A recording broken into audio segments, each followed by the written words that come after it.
Hi. Hello. We had a competition. We're both photographers in Greenland. I'm Sebastian. I'm a photographer and I work as a graphic designer here in Nuuk, Greenland. My name is Lasse. I am also a photographer, but I work as a project officer in Maniitsoq, working with tourism development and entrepreneurship. We did a bit of a challenge for each other. So we wrote down a bunch of themes or subjects, something that we didn't usually shoot or wouldn't usually shoot.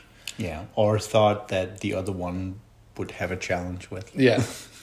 And we picked 3 of them, and they turned out to be coffee and center weight and close-ups or like details. And this is what we came up with.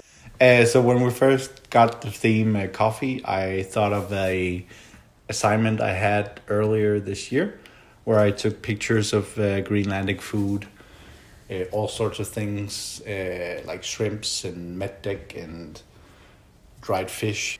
And I just thought of that immediately, and I thought I can recreate that for an Instagram classic over the Top-down photo. Yeah, top-down photo of a coffee with some stuff in it. And of course, I just thought of little snacks and make it nice.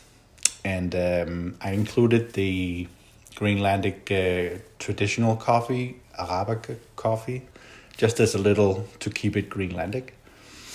And I used 2 flashes in my Fujifilm X Pro 2 with a old vintage 50mm.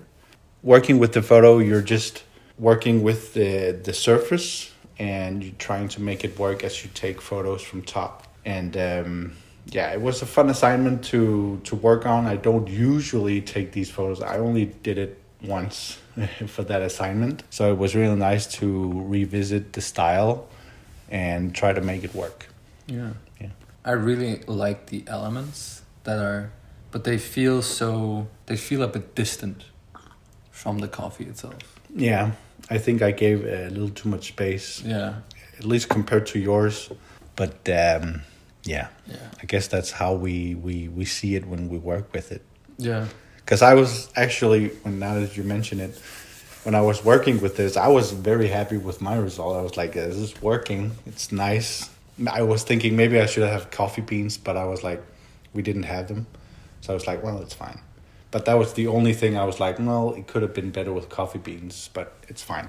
But then I saw your picture and I was like, well, nah. Now it's all like looking at the differences. It becomes obvious what's different. Yeah.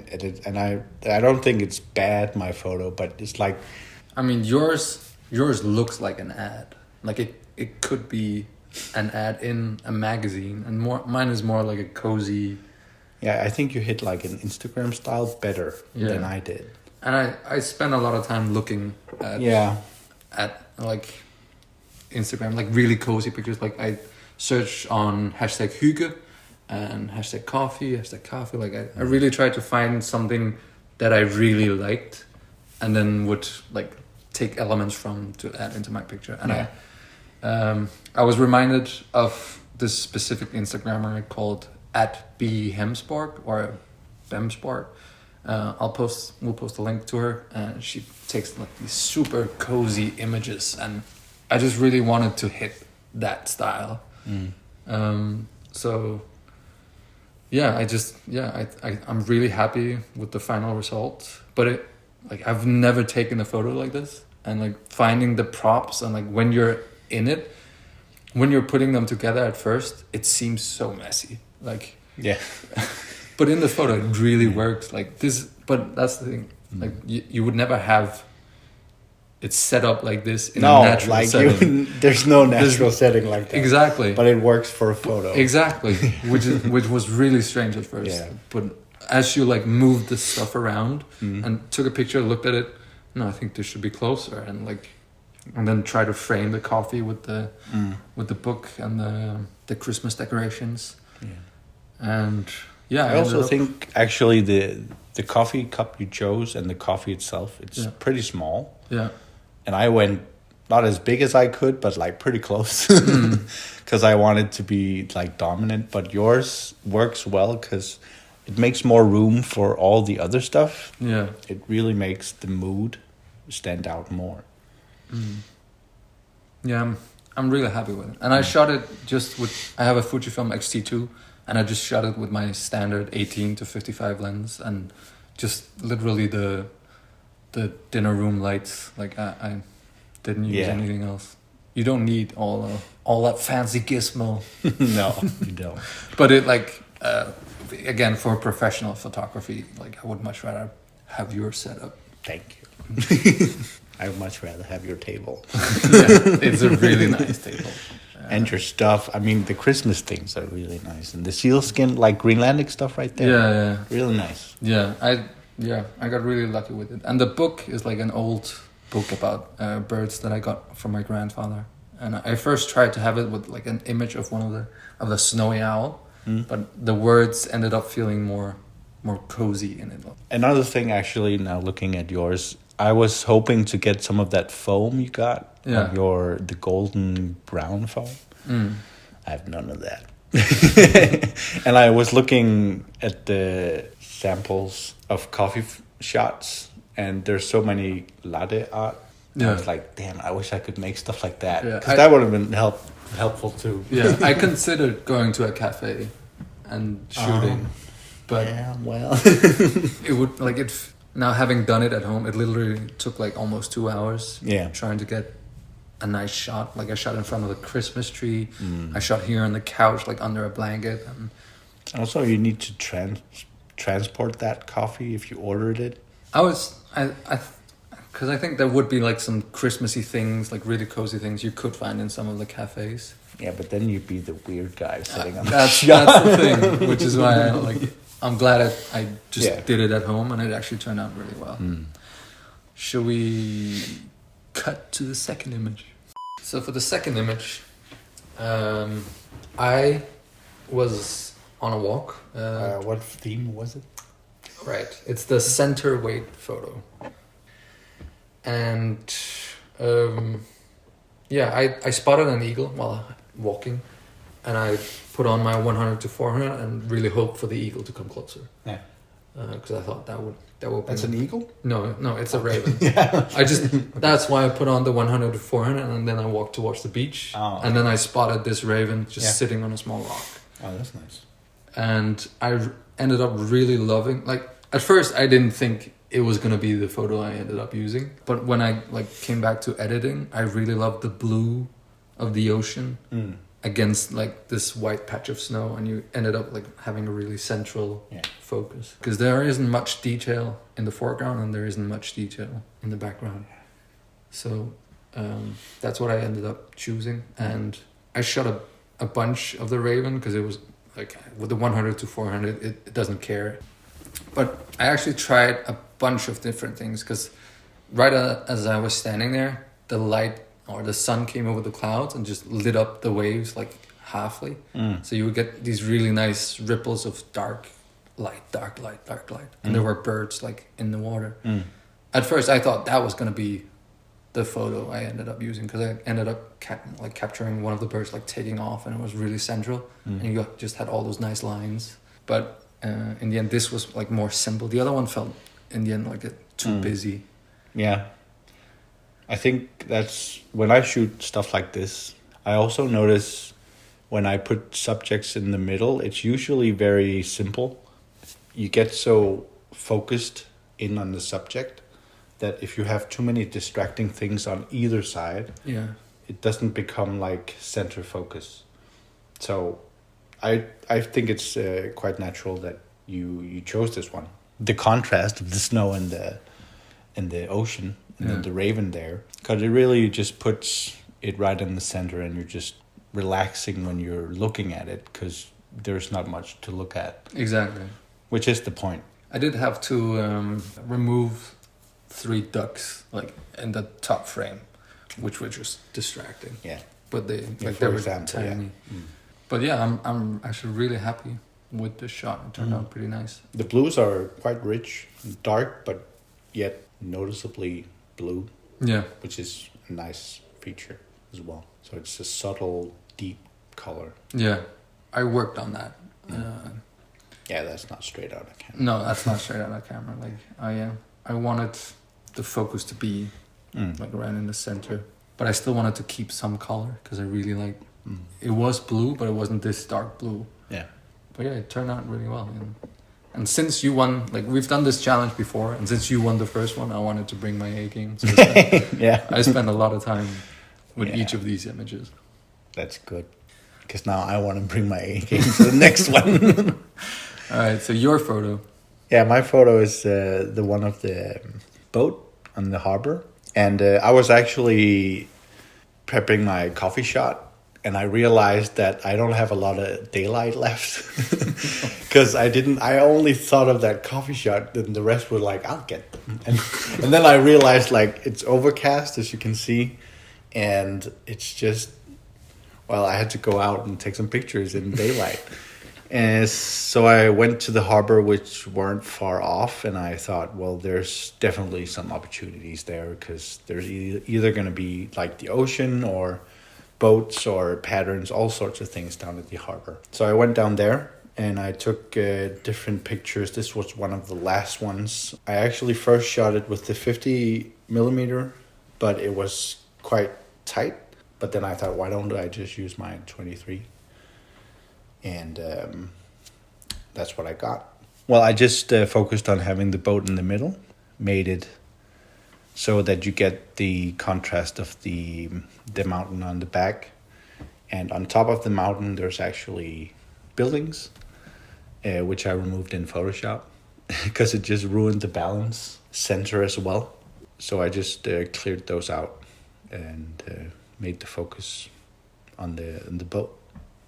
And it's quite all right. I literally didn't notice that they're usually buildings there. Yeah, right. You don't see a lot of pictures from the harbor here in Nuuk. Yeah. I don't notice them a lot. I don't go there often, but I do sometimes. And I just know those buildings are there. And it's a very nice part of the harbor because it's what you call fishermen who has larger boats that are over there typically. And the mountain is quite steep, so you have like a wall behind it. It's very nice. It really frames the boat, and the boat has so much character with the color, and it's a really nice photo. Picture number 3. Okay, this is a photo of my iPhone, which I recently got, and like last week I think I noticed that the camera on the back looks like a face, kind of. I see that now. Oh yeah, I didn't like. It's a nice little thing, I think, but it wasn't supposed to be like, oh, this is a face. But I like that detail that it looks kind of like a face. And of course, when I set it up with the lights and the marble background, I just got real close, not macro, because everything gets so complicated when you go macro. At least for me, I don't have a lot of experience. Yeah. So I just went pretty close, and I wanted to frame it with some sort of shape and keep it simple. And then, it was just about getting the light right and editing all the dirt away. You wouldn't believe, I don't even think I have a build, but my phone is in my pocket and it picks up dirt. So I literally spent like maybe an hour. Jesus, really? Maybe an hour. Oh my God. Picking out these dust spots because there's so many, and I cloned out a lot of stuff, and I wanted the black eyes to really be nice. So and crisp. Yeah. But if you look close and zoom in, you can still see a lot of dust. When you go this close and then you zoom in, it's like, relax. What did you shoot that with? I have a old Nikon macro 60 millimeter. And you can manually focus that, of course. Get a bunch of shots. One is sharp. You use that one. Yeah. So I had a lot of fun with this one. Close-up / details. That's the category, by the way. And I shot so many things that I wouldn't normally shoot. And I looked at so many things that I wouldn't normally shoot. And I actually ended up with a lot of photos that I really enjoyed. Mm. But I ended up with this one, and it was just literally like a tiny patch of ice on like a rock surface, kind of. Mm. And I really didn't think much of it, but then I like pointed my 100 to 400 on it, and I realized this could actually look good, because you had like the snowy patches on one side, and then when you get that close, it looks like crashing waves, and then that became the whole focus for me, like just framing it so that it looked more and more like waves. I took like pictures of snow in all kinds of shapes and sizes, because when I was out, I had a really nice warm sunlight, and it just like gave the snow this orange glow and these like deep blue shadows. So I had a lot of photos of those, which I also like really liked, but this one just came out more, I don't know, the contrast, the colors just worked better for me. I thought it was more of an interesting shot, and yeah, I'm so happy with it. And I never shoot these. What I normally shoot is like when I'm out on some adventure and I just want to capture some moments from it. Yeah. So like getting down, taking my time to frame things, and like having manual focus on, like that was like not completely new to me, but it was like, it's not something I've spent a lot of time on. It was actually quite fun, and I'm really happy with how it turned out. Yeah. I just in editing, I just enhanced the blues, gave it a little contrast. I also feel like when you go out, you could try and remember shots like these. Yeah. They can also convey texture if you're walking on a beach at the glacier. Yeah. And you can get some nice textile photo like this one. Yeah. I think it'll also be able to tell a story of what you're walking on, for example, or like the ice, if you get real close, what you're touching or feeling. Yeah, exactly. You can get another idea of what you're dealing with when you get close. Yeah, and I like, usually I feel like I have to go to like a glacier to take photos of ice. Yeah. But this is 2 meters, I don't know, 10 meters off the road of Nuuk, on just a tiny patch of ice. Yeah. And I love it. I love this shot. It could be from the glacier. Yeah. So yeah, I'm really happy with how that turned out. And if you want us to do more of these, go send some love on our images. Or suggestions, if you have them, just leave them in the comments. Yeah, absolutely. Because we asked that in our stories as well. If you have suggestions for us on themes or like certain crops or styles that you want us to try and shoot in, we'd love some ideas. Yeah, basically. Be sure to subscribe. Hopefully we'll make more videos. Yeah. He lives in Manito, and I live here in Nuuk, so it'll be interesting how we tackle another challenge, but I'm very up for it. And yeah. I think we can make it work quite well. And we want to do more videos as well. I think next time we want to capture a bit of B-roll when we're actually out taking the images. Yeah, next time we want to be... This was like in the middle of the road, like we can make videos of this. Yeah. And so this one is like a start. And the next one we're preparing, we're going to do it while we choose the themes and during and after. So we have the whole process. Because it was so much fun, and I actually like learned a bunch of stuff. Yeah, it's a good experience and good challenge. Like you do get challenged when it's random themes. Yeah, and we're very competitive, both of us. So we put effort into these. Yeah, I put 6 hours into that coffee shop, and I don't think I'm winning. But it's fine. That's part of the game. Yeah.